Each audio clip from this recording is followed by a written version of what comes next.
Good evening, Skills Enablement team. It is Wednesday, December 8th. Obviously, just coming off the heels of a lot of conversations over the course of the last 48-ish hours. And obviously, big changes ahead for everyone on this team. And for the most part, really exciting opportunity to evolve as Mastery. I know I'm super excited about the direction that we're headed. Obviously, I've had much more time to kind of sit with this, in addition to, I really got to shape large parts of both the global curriculum team in addition to the audience activation and delivery team. So I realize I'm in a completely different place than most of you that have probably just heard this and seen more and more detail over the course of the last day or so. I'm so glad I had an opportunity to talk with pretty much all of you. I know I have the BP team tomorrow morning. But I wanted to kind of review just a couple of the top questions that I heard across the board in all the conversations, and also just inform you of what's to come over the course of the next week and a half. So first, one of the top questions, obviously there's a lot of questions around the learning strategist role as a whole. And obviously a big change overall from going from curriculum managers and instructional design to one role as a learning strategist. So first I wanted to say there will be a first of many conversations next week to actually hear from all of you on the questions that you actually have. And also we'll start by sharing what we've documented in particular on the learning strategist role and start to evolve it together. So I want to put a little bit of an ease on what are the expectations of this to change immediately for the current work that I have. There isn't any right now. We're going to evolve this together, and I see it as a really big opportunity for us to solve some of the tension points that we've heard from all of you for many years, quite frankly. The top question with the learning strategist role is, how are we going to decide who builds what between the global curriculum team and the audience activation and delivery team? So I thought I'd just quickly share the principles that we've developed and how they'll be measured to make decisions on that part. One is we'd ask, is this unique to a given audience? And it's measured by if the LPC or LPM and different operations that we have, like the GCS clearinghouse, if it's two or more audiences, that would weigh more towards the global curriculum team building. Number two is, what is the future reuse potential? So is there applicability, sorry, I've been talking too much for the last 40 hours, to the number of personas according to the competency work. So if there's high applicability to multiple personas, then it'll also lean towards the global curriculum team building across audiences. Number three is, where do the main collaborators sit? Is it in central teams like the GPL, product GPM, or people dev? Then that also would lend itself to the global curriculum team building it. Number four is live activation needed? So does activation have to influence on the content? So if there's no live activation needed, it's pretty straightforward that global curriculum team would actually take the build. Now that doesn't mean global curriculum is not building live activation or live programming, but it is a marker that will take a decision through as it comes through the LPM. Number five is, how mature is the program? And we've kind of built a maturity curve.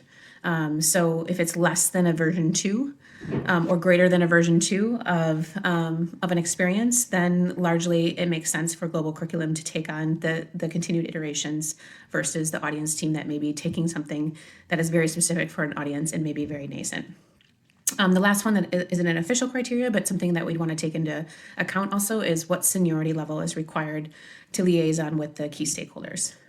So those are just some principles that we kind of pulled together as we started to workshop through some use cases of the new structure that will obviously be shared with you more formally.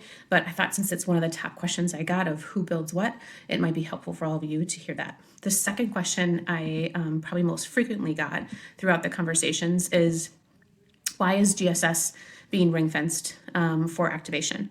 And there's kind of 5 things that we've outlined as to why we've made that decision.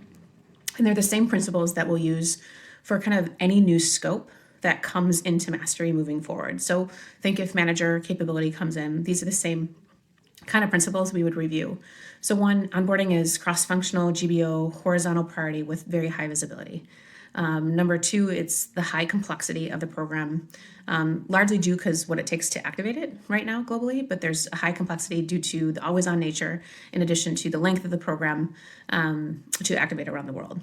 Number three, it's kind of a nascent maturity. So we have a lot of, it hasn't been around that long, especially in its current form. So a little bit more time for it to develop as a whole. Last, we see some significant benefits potentially on the proximity to the program management sitting with the learning strategists in GSS in particular, based off of all of the work from the human side insights report in addition to Robo. Last, an important one to note, because the GSS team is quite large, is we had to look at load balance across both the global curriculum team and the audience activation and delivery team. GSS is a very large program and a large amount of resources, so that swing is quite huge depending on where it goes. So we had to kind of look at the load balance of that. So those are just transparently the 5 criteria, again, that we kind of use to make the decision that I thought would also be helpful to share. In addition to that, obviously now the org chart is final. It is public and transparent for everyone to look at. My ask for all of you is everyone's in a different point of processing. Everyone's in a different point of acceptance. Some people are excited, some people are neutral, some people are sad. I'd ask each and every single one of you to be together or to be there for each other, as you all have been in so many different instances that I've had the opportunity to see everyone show up for each other. My ask is the same, especially right now. I'll leave you with the additional opportunities. I have office hours tomorrow. So office hours in every time zone. Please feel free to set up anytime. Any questions that you have, I will do my best to answer all of what we have to think through ahead of time and give you the most transparent answer as possible. In addition to that, we're going to have all hands next Tuesday, which you'll see public on your calendars by Friday. I'm going to finalize with our leadership team how we want to best use that time. And I realize it's another global meeting, but I want to give this space. Actually, the SET team is essentially distributing to 3 different areas of the new org, which is the audience activation and delivery team, the transformation team, in addition to the global curriculum team. So we may kind of divide up the time so you have the ability to either join the team that you're joining and ask the questions that come top of mind to you. You're welcome to join all of it, whatever you see fit, but an additional space to ask any additional questions. Also on the learning strategist role, as I mentioned on the top, there will be a roundtable next week to kick off the discussion for about 30 minutes. We'll present what we have today, what we've thought about today, in addition to gather your additional thoughts that you would want to make sure we flesh out as we kind of start to evolve that role as a whole. I'll leave you with a last thing. Look, I've been thinking about this. I've been in this for a very long time. And in my reflections of where I am today, that I'll just share with you. And this is really close to a Socrates coach Socrates, sorry, I cannot pronounce this. This is where I'm at. This quote really resonated, and it really actually exemplifies the journey I've been on, which is the secret of change is to focus all of your energy, not on fighting the old, but building the new. And there's something about that. And the more I continued to shift in that way, the more excited actually I got about the potential opportunity for this team, for each of you individually, for myself, and for Mastery, and for our learners in business. So I thought I'd just leave with that. Be there for each other. And please know my door is open for you always. All right, we'll talk soon. Thank you.